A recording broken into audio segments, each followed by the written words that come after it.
Teacher refuses to let girl eat poor lunch. Mom steps in.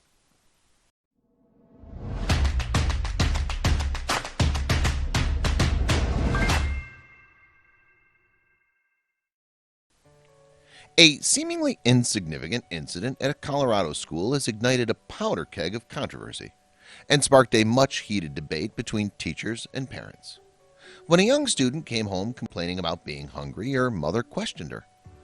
Was she still hungry after eating the lunch she'd packed her? But this mom wasn't prepared for the answers she got. Before we begin, make sure to smash that like button, subscribe to our channel, and click the notification bell for more amazing videos. Lisa Pearson was going about her day as usual, but when her young daughter arrived home from school hungry, she knew there was something up. Lisa had sent little Natalee to school with her usual packed lunch, which had come back with her untouched. But when she looked inside Natalee's lunchbox, she was taken aback to find an audacious note inside. Lisa and her daughter live in Aurora, Colorado. The town is well known for its residents who display respect, acceptance, and generally treat each other well. Naturally, Lisa was rather surprised that the staff at Aurora's Children's Academy would treat her and her daughter like this. No child or parent should have to endure this. They'd gone too far. Of course, Lisa only wanted the best for little Natalee. She herself had grown up in a rather competitive society, so when she enrolled Natalee in Aurora's Children's Academy, she thought she'd be giving her daughter the best start in life. But the dream school was quickly becoming a nightmare. On the stressful morning in question, Lisa had taken Natalee's lunchbox and had done something that the school would see as unforgivable. The Aurora Children's Academy and Child Care Center preschool can accommodate up to 150 students at any given time and is a very popular choice with the mothers in Aurora.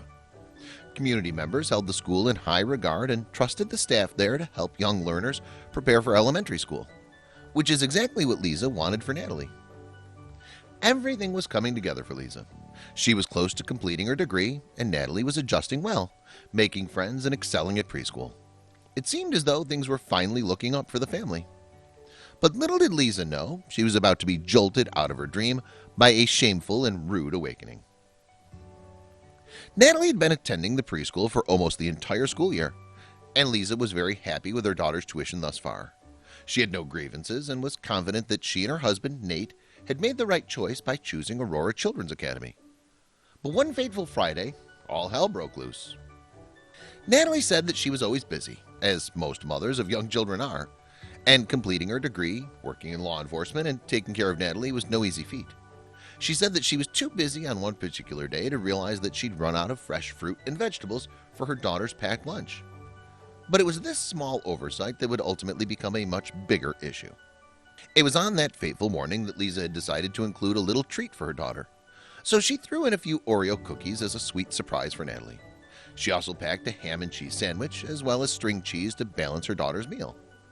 Normally she would include a piece of fresh fruit, but she hadn't had any in the fridge on that particular day. If you consider how sugar-filled Oreo cookies are, it's no surprise that they're one of the unhealthiest cookies on the market today. Sweets such as these are notorious for causing diseases such as diabetes, which can also lead to heart disease. The school officials call lunches that include sugary treats poor. Should a little girl be eating them?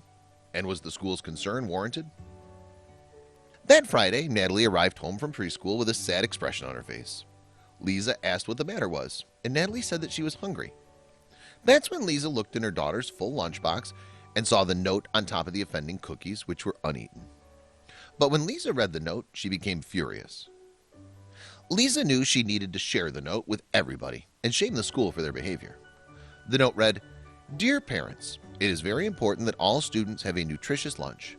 This is a public school setting, and all children are required to have a fruit, a vegetable, and a healthy snack from home along with a milk. If they have potatoes, the child will also need bread to go along with it." Lisa was absolutely furious. How dare the school dictate what her daughter could eat and what she couldn't? The note also stated that Lunchables, chips, fruit snacks, and peanut butter are not considered to be a healthy snack. She was so incensed that she decided to share her outrage online. When she posted the note and her summary of the day on social media, Lisa was quickly met with support from other parents and general outrage about the situation. "I just got a bunch of outrage from friends I hadn't heard from in years," Lisa said later, noting that one of her friends summed up the incident as ridiculous. From the school's point of view, they were saving Natalee. "We need to consider that the past 20 years has seen a huge rise in obese children.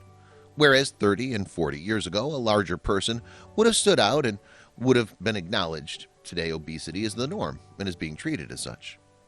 The folks at Aurora's Children's Academy probably just wanted to set Natalee on the right track. The Children's Academy was just keeping a watchful eye out. It's no secret that there's an obesity and health problem in America, and the Healthy, Hunger-Free Kids Act came about to encourage healthier lunches for kids in schools. They're not going to allow their students to eat poor lunch. Seeing Natalee open a pail full of carbs and sweets and 0 veggies must have set off a lot of alarms among the staff. We must keep in mind that the Children's Academy is a place where toddlers aim their higher education. They can't do that with a pail full of Oreos. Studies have shown that healthy food does help children learn more efficiently. Students who eat regular, healthy meals are less likely to be tired, are more attentive in class, and retain more information, said NYU Associate Professor of Economics and Education Policy Sean Patrick Corcoran. Natalee definitely wasn't eating healthy. No parent wants to be made an example of, and no one wants to be accused of poisoning their child with bad food. The school basically went out of their way to make Lisa feel like a bad mother. One can't deny that she'd probably spend nights tossing and turning in bed whilst questioning her own parenting methods. Lisa would later tell the media that her biggest problem with the issue was not that the school wanted students to eat healthy foods, but that the school took it over the top. She said she felt shamed and that it was wrong for the school to say what her daughter could and couldn't eat. Lisa believed that by telling Natalee what she could and couldn't eat out of her lunch, the school had overstepped its boundaries. "What the school thinks is healthy for her is not what I think is healthy for her," she said. "She needs to eat what she's going to eat. That's between me and her and our doctor, not the school." It would be one thing if Lisa's daughter was 100 pounds and waddling through the class hallways. By all means, at that point, show some concern. But she was otherwise a thin and active little girl. This made the accusations all the worse. Lisa said she was particularly unable to understand the school's response, considering that her daughter is healthy and not overweight. "It's not like I was offering cookies to the entire class, and it's not like that was the only thing in her lunch," Lisa said. To add fuel to the fire, Lisa alleges that the school once offered her daughter treats, making their actions hypocritical. "They say I can't decide what to feed her, but then they sometimes feed her junk food," Lisa said during an interview with ABC News.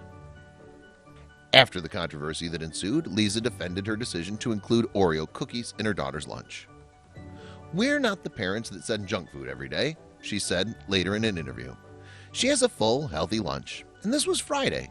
Why not give her a special treat?" The accusation's a bit strange, especially seeing as the schools aren't exactly sporting reputations that associate them with healthy food.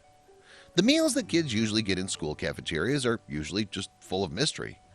The meats will taste rubbery and everything else will commonly share a disgusting texture. Against school policy. At the time, Brenda Dean worked as the Children's Academy director. She said to the media that she was looking into the note, but that the note was not in accordance with school policy and should not have been sent home to a parent in such a manner. If you're picturing this little girl getting her lunch ripped from her grasp and tossed in the trash, you might be getting the story all wrong. Nobody exactly took the girl's lunch and left to starve for the rest of the school. As the plot thickened, the truth came out.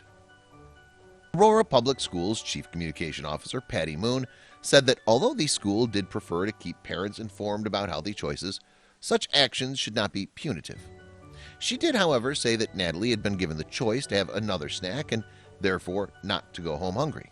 That means that Natalee took a stubborn stance and refused to eat the meal that was further provided for her.